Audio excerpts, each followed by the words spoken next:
Bank of Baroda की तरफ से प्रॉपर्टी की नीलामी मेगा ऑक्शन 2022 की जा रही है, जिसमें आप अपने घर के लिए बोली लगा सकते हैं। आप इसमें एग्रीकल्चर लैंड के लिए भी बोली लगा सकते हैं। बैंक का यह ऑक्शन जुलाई महीने के आखिर में किया जा सकता है। पार्थ चटर्जी की गिरफ्तारी के बाद सीएम ममता बनर्जी का पहला बयान, दोषी है तो उन्हें जरूर सजा मिलनी चाहिए, लेकिन पश्चिम बंगाल की मुख्यमंत्री ममता बनर्जी ने मंत्री पार्थ चटर्जी की गिरफ्तारी को लेकर पहली बार प्रतिक्रिया दी है। उन्होंने कहा कि मैं भ्रष्टाचार या किसी गलत काम का समर्थन नहीं करती हूँ। अगर किसी को दोषी पाया जाता है तो उसे दंडित किया जाना चाहिए, लेकिन मैं मेरे खिलाफ चलाए जा रहे दुर्भावनापूर्ण अभियान की निंदा करती हूँ। चीन के राष्ट्रपति शी जिनपिंग ने भारत के राष्ट्रपति पद की शपथ लेने वाली द्रौपदी मुर्मू को बधाई दी है। शी जिनपिंग ने सोमवार को बधाई देते हुए कहा कि वह दोनों देशों के बीच आपसी राजनीतिक विश्वास बढ़ाने और मतभेदों को दूर करने की दिशा में उनके साथ मिलकर काम करने के लिए तैयार हैं। जिनपिंग ने अपने बधाई संदेश में कहा कि चीन और भारत एक दूसरे के महत्वपूर्ण पड़ोसी हैं। दोनों देश साथ मिलकर मतभेदों को दूर करने और विकास की दिशा में काम करेंगे। उत्तर प्रदेश के मुख्यमंत्री योगी आदित्यनाथ ने आज हेलीकॉप्टर के जरिए कांवड़ यात्रा का हवाई सर्वेक्षण किया। इस दौरान वो बेहद गंभीरता से कांवड़ यात्रा के लिए बनाए गए रास्तों को देखते हुए नजर आए और उन्होंने हेलीकॉप्टर से ही हाथ हिलाकर कांवड़ियों का अभिवादन किया। सीएम योगी ने कांवड़ियों के लिए बनाए गए विश्राम स्थल और खाने पीने के इंतजाम भी देखे। इस दौरान कांवड़ियों के ऊपर हेलीकॉप्टर से गुलाब के फूलों की पुष्पवर्षा भी की गई। लोकसभा में तख्तियां लेकर महंगाई के विरोध में नारेबाजी के बाद कांग्रेस के 4 सांसदों को सदन से निलंबित कर दिया गया है। लोकसभा कल 26 जुलाई को सुबह 11 बजे तक के लिए स्थगित कर दी गई। कांग्रेस सांसद मणिकम टैगोर, ज्योतिमणि, राम्या हरिदास और टीएन प्रतापन को पूरे सत्र के लिए निलंबित किया गया है। न्यूड फोटोशूट कराने के मामले में भारतीय संस्कृति का हवाला देते हुए एक गैर सरकारी संस्था ने मुंबई के चेंबूर पुलिस स्टेशन में रणवीर सिंह के खिलाफ शिकायत दर्ज कराई है। 100 करोड़ में राज्यपाल राज्यसभा की सीट ऑफर देने वाले गैंग का भंडाफोड़, सीबीआई ने 4 को दबोचा। सर्च ऑपरेशन के दौरान एक आरोपी ने एजेंसी अधिकारियों पर हमला कर दिया और वह फरार होने में कामयाब रहा। सीबीआई ने राज्यसभा सीट और राज्यपाल पद दिलाने के झूठे वादे को लेकर लोगों से कथित तौर पर 100 करोड़ रुपए की ठगी करने की कोशिश करने वाले एक अंतर्राज्यीय गिरोह का भंडाफोड़ किया है। अधिकारियों ने बताया कि जांच एजेंसी ने इस मामले में हाल में कई जगहों पर छापेमारी की और गिरोह के 4 सदस्यों को गिरफ्तार किया। ओलंपिक मेडल विजेता लवलीना बोरगोहेन ने बड़ा आरोप लगाया है। उन्होंने अपने पोस्ट में लिखा है कि आज मैं बहुत दुख के साथ कह रही हूं कि मेरे साथ बहुत हैरेसमेंट हो रहा है। हर बार मेरे कोच जिन्होंने मुझे ओलंपिक में मेडल लाने में मदद की, उन्हें बार बार हटाकर मेरे ट्रेनिंग प्रोसेस और कंपटीशन में हमेशा हैरेसमेंट करते हैं। 35 गेंदों में 64 रन, धोनी का 17 साल पुराना रिकॉर्ड तोड़ा, मलिक का कीर्तिमान भी ध्वस्त किया। वेस्टइंडीज के खिलाफ दूसरे वनडे में स्पिन ऑलराउंडर अक्षर पटेल ने सिर्फ 35 गेंदों में नाबाद 64 रनों की पारी खेलकर टीम इंडिया को लगभग हारी हुई बाजी जिता दी। अपनी इस विस्फोटक पारी में अक्षर ने 3 चौके और 5 छक्के लगाए। इसके साथ ही उन्होंने महेंद्र सिंह धोनी का 17 साल पुराना रिकॉर्ड भी तोड़ दिया। इसके अलावा अक्षर ने पाक के शोएब मलिक का रिकॉर्ड भी तोड़ा।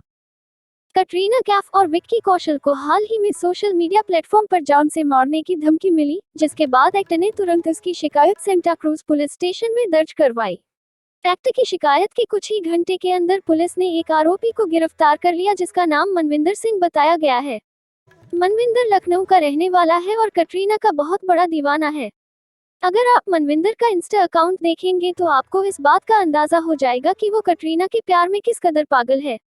मनविंदर का insta account king Aditya Rajput reason letter NVVIP नाम से है।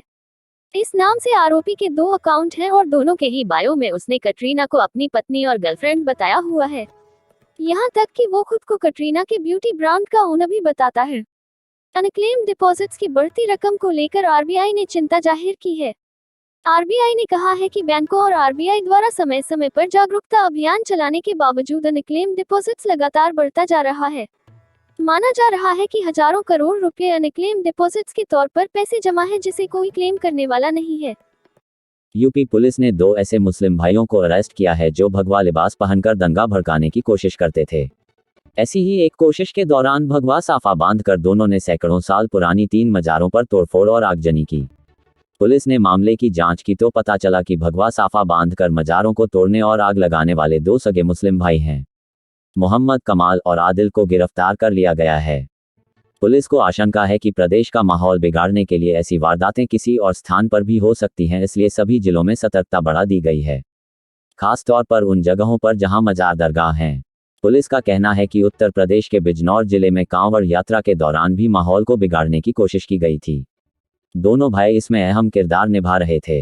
राज्यसभा में विपक्ष के नेता मल्लिकार्जुन खड़गे ने आरोप लगाया है कि शपथ ग्रहण के दौरान उन्हें बैठने की सही जगह नहीं दी गई और प्रोटोकॉल का पालन नहीं किया गया।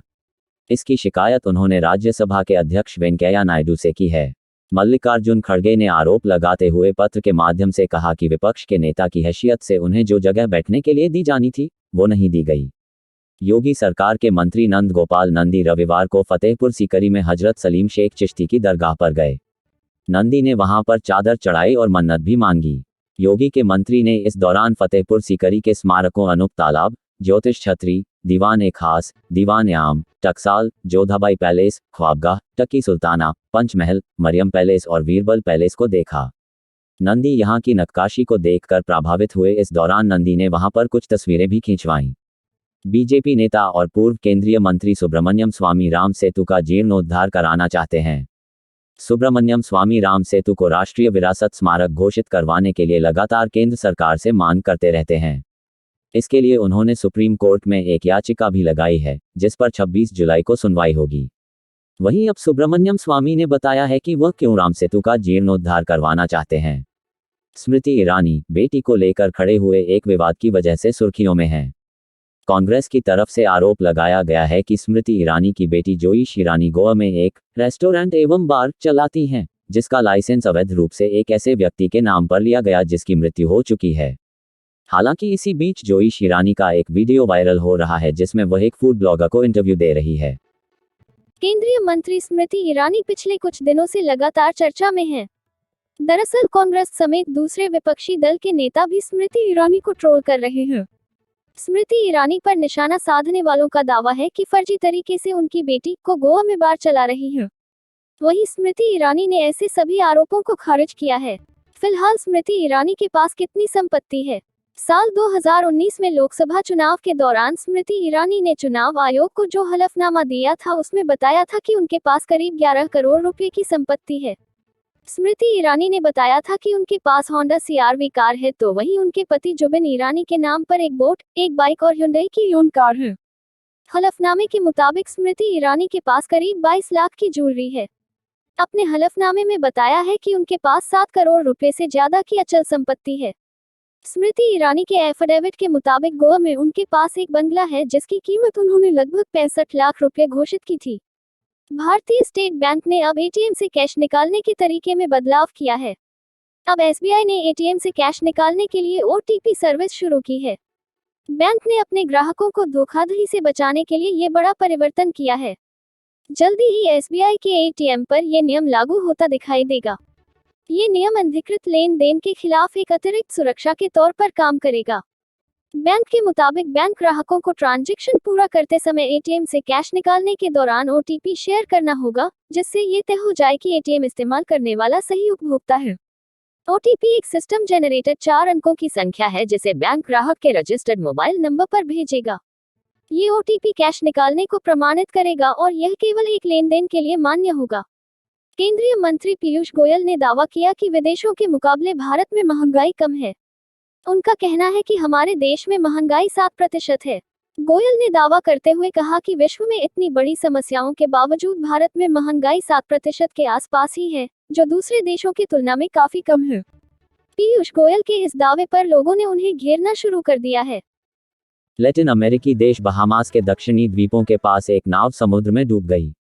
AP की रिपोर्ट के मुताबिक प्रवासियों को ले जा रही नाव समुद्र में पलट गई। हादसे की खबर मिलते ही बहामियन सुरक्षा बलों ने 17 लोगों के शव बरामद किए।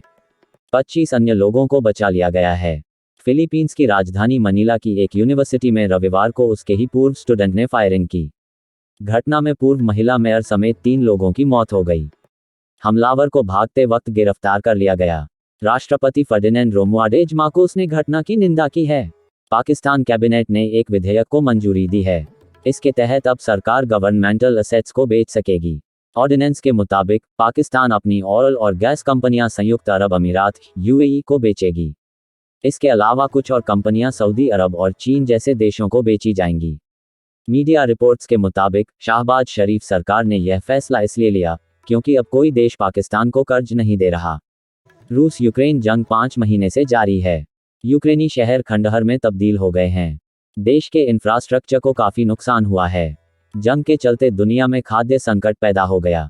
दुनिया को इस संकट से निकालने के लिए 23 जुलाई को रूस यूक्रेन ने अनाज निर्यात समझौता किया, लेकिन रूस अपनी हरकतों से बाज नहीं आया। रूसी सेना ने समझौते पर साइन करने के 12 घंटे बाद ही ओडेसा के एक पोर्ट पर हमला कर दिया। मौजूदा राजनीति व्यवस्था को लेकर केंद्रीय मंत्री नितिन गडकरी की मन की टीस जुबान पर आई है। गडकरी ने शनिवार को एक कार्यक्रम के दौरान साफ कहा कि कभी कभी मन करता है कि राजनीति ही छोड़ दूं। समाज में और भी काम हैं जो बिना राजनीति के किए जा सकते हैं। भोपाल नर्मदापुरम रेलवे ट्रैक पर रविवार रात बीटेक स्टूडेंट का शव मिला है। घटनास्थल मिडघाट बरखेड़ा के पास उसकी स्कूटी और मोबाइल भी पुलिस को मिला है। इसी रात स्टूडेंट की इंस्टाग्राम ईद से उसके पिता और दोस्तों के व्हाट्सएप पर एक स्क्रीनशॉट आया। इस पर स्टूडेंट की फोटो है। इस फोटो पर लिखा, गुस्ताख है नबी की एक ही सजा, सिर तन से जुदा। इसे लेकर कई तरह के कयास लगाए जा रहे हैं। पश्चिम बंगाल के दक्षिण दिनाजपुर में बच्ची को डांटने पर एक महिला टीचर को विशेष समुदाय के लोगों ने निर्वस्त्र कर पीटा। गुस्साए लोग स्कूल में घुस गए और पीटना शुरू कर दिया। काफी देर तक हंगामा किया। पुलिस ने 35 लोगों के खिलाफ एफआईआर दर्ज की है, जबकि 4 लोगों को गिरफ्तार किया है। Be aware with the world. APN Broadcast Service.